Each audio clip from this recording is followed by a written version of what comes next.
absolute beast.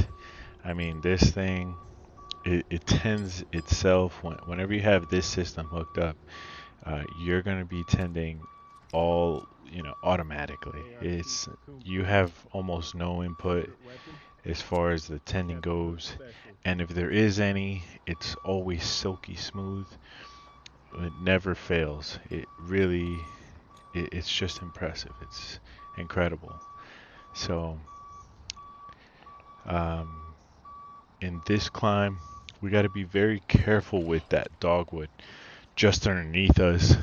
And a little bit more about what was happening here. It was towards the end of the day, around 5-6 o'clock here, and they needed us to cut these trees down too. I mean, it's the end of the day. We're all tired. We all want to go home. So there's a lot of potential for something going wrong